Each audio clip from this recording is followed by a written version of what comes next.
السلام علیکم۔ آج کی ہماری اسٹوری کو بیان کرنے والے علامہ اصفہانی ہیں اور اس اسٹوری کو صحیح قرار دینے والے شیخ البانی۔ انہوں نے اپنی کتاب صحیح الترغیب و ترہیب جلد نمبر 2 پیج نمبر 665 میں اس کا ذکر کیا۔ علامہ اصفہانی اس واقعے کے راوی ہیں۔ انہوں نے عوام بن حوشب کے حوالے سے بیان کیا کہ عوام بن حوشب کا بیان ہے کہ میں ایک بستی میں ٹھہرا ہوا تھا۔ اس بستی کے قریب ایک قبرستان تھا۔ قبرستان کے پاس ہی ایک گھر میں میرا قیام تھا۔ میں نے دیکھا کہ عصر کی نماز کے بعد قبرستان کی ایک قبر پھٹی اور اس کے اندر سے ایک آدمی نکلا۔ اس کا سر گدھے کا اور بقیہ جسم انسانوں جیسا تھا۔ اس نے گدھے کی طرح 3 آوازیں لگائی، پھر قبر بند ہو گئی۔ قبرستان کے پاس ہی ایک بوڑھی خاتون کا گھر تھا۔ وہ اپنے گھر کے پاس بیٹھ کر سوت کاتا کرتی تھی۔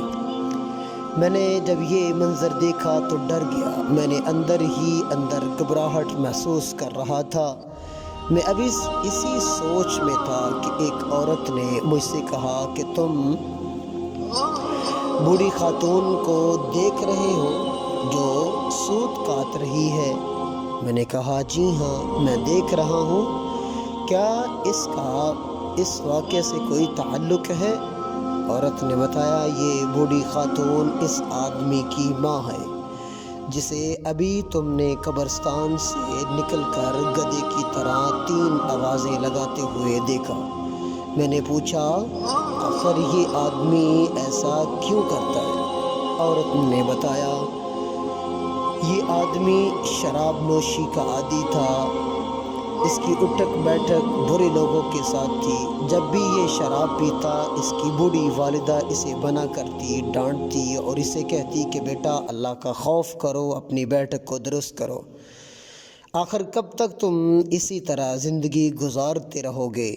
ماں کی بات سے اس کا بیٹا شدید غصے میں آ جاتا ہے اور ماں سے کہتا ہے کہ تم کیوں گدھے کی طرح بولتی رہتی ہو؟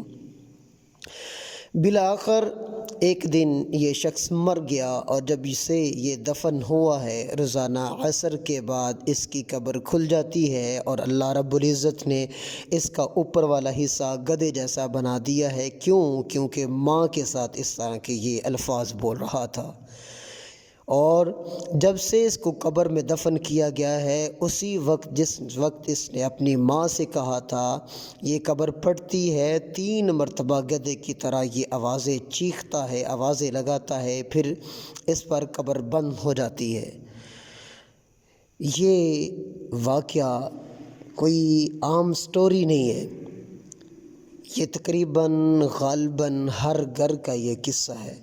میں اپنے سبھی سامعین و ناظرین سے گزارش کروں گا، اپنے بیٹوں سے، اپنے بھائیوں سے، اپنی بہنوں سے، اپنی بیٹیوں سے گزارش کروں گا کہ والدین کے ساتھ یہ بدتمیزیاں اچھی نہیں ہیں۔ ماں تو ایسی شان اور عظمت ہے کہ نیند اپنی بلا کر سلایا ہم کو، آنسو اپنے بہا کر ہنسایا ہم کو، درد کبھی نہ دینا اس ہستی کو، لوگ کہتے ہیں ماں جس ہستی کو۔ والسلام علیکم۔